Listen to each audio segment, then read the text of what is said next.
maybe they still sit on 2 risk factors only. People often underestimate how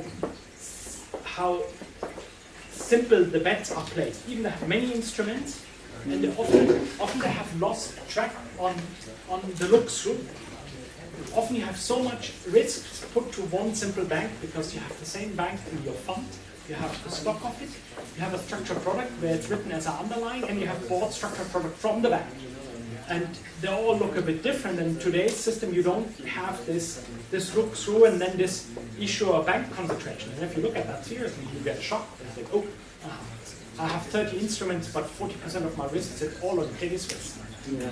I think that, the risk factors that you just mentioned, or the risks actually, that's a huge problem which I don't see. People didn't see before 2008, but also now, a lot of you, they overweight US equities, US high yields, US dollar, everything is maybe US centric, but just the other thing is the risk factors that you define. I was wondering, how do you, not getting too technical, but how do you define that?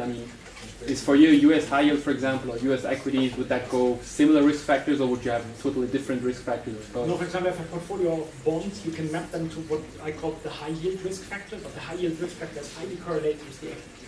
Yeah. And then if you put that through, for example, a stress test, and even let me say it's 2007, you could rerun what happened in 2002, 2003, and then you would see you would have massive losses on that, because you have one basically US corporate bet on your portfolio. And people say 2008 was so unique, it wasn't. You lost 40% in that year. There are many years where you lost 40%. 1973, for example. 77. So people tend to forget. It doesn't mean that you can still take the portfolio, but at least you're better informed. And often, especially private clients, have no clue what type of risk. Yeah. I think it's more about transparency and all that. Of course, I can also not predict in 2006 or 7 what will happen. It's very hard to do that. But I could do in the analysis see that if a similar big equity crisis replays, this will play havoc to the portfolio. You could have analyzed and seen that. You can think, do I want that or don't want that? And especially like in an environment where all yields and PE ratios get all very, very high. Yes. You still want to place that bet. And then you can have a good dialogue on that. And this could help you to guide. But in the end, it's a client advisor or the bank's committees who make decisions, or then the clients, if it's advising, they take themselves. But it at least helps them to better understand things. And especially put them to a language they understand. Yeah. And it increases the efficiency in banking. I still do not believe we can predict much. Because the underlying risk is the economic risk we face.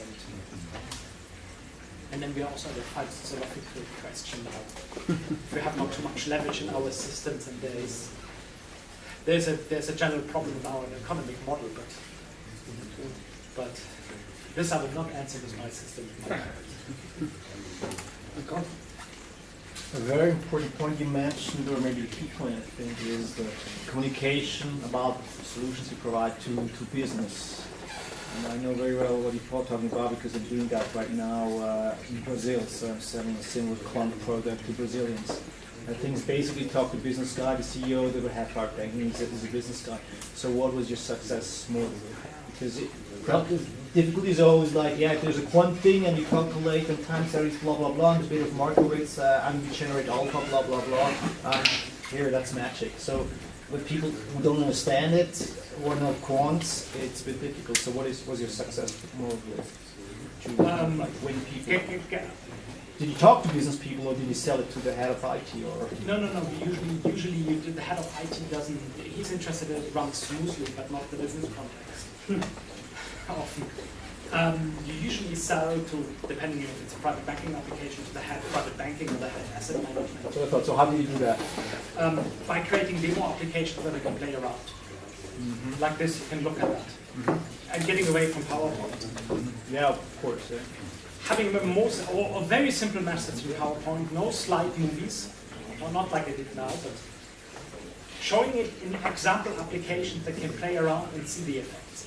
That we started in 2011 and was a big success. Then also people, initially I thought if you explain something, people can imagine it. often they cannot imagine anything they haven't seen. So you have to even, also on bigger software systems, you have to just mock them up and show them how it would work. This plays magic to it. And often if you come with this and even you have a 5-slide presentation with slide 2 and the remaining group's already playing on their iPad, you can stop doing, you could wait until 20 minutes until they start questioning on how this works. And did you let them backtrack, or did they have to work with the system to also see the future results? Because backtracking is also such a thing. Is like, yeah, in the past. Yeah, but since we don't sell investment strategy, this is not such a question to answer. Investment strategies, so they probably get something where we would see live incoming results for a time. That would buy my heart. So backtesting or backtracking or historical tests. Yeah, if you have good quants, you always get good results. And if you do it very seriously and right, and of course you have to sell a good track record, otherwise nobody buys it. But then it's hard to get the good thing from the past that really works in the future. But I think in the technology we do in the systems, letting them play, give them demo examples. Also the impact risk system, we say, okay, we have explained it to you. Now you get a demo account, it has 20,000 assets. You can give us, 500 portfolios with, a few hundred instruments.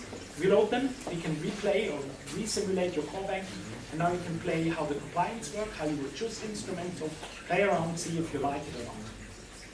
But this often takes you more upfront investments. And of course, Swisscom is not just around 2 or 3 years, 9 years, and it took a while to learn that. What is your view on disruptive innovations such as digital currencies or similar when it comes to the future of banking? And to use the picture that you used, very helpful by the way, with comparing it to automotive.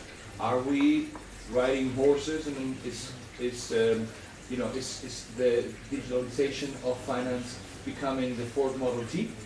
Or have we already experienced that and it's just a trend? What's your view on it?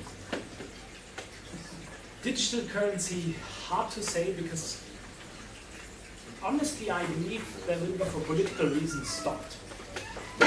They will be stopped because having your central bank and your money printing under control is so important to run the economy and for the political economy that a serious, pure digital currency is not in the interest of the power of a state. Maybe in the interest of people who want to preserve their wealth, but not in the interest of politicians. So I'm not sure. Who will win? Yeah, it's a good question. It's a good question. The second thing is the digitization of finance and other fields could really be a game changer.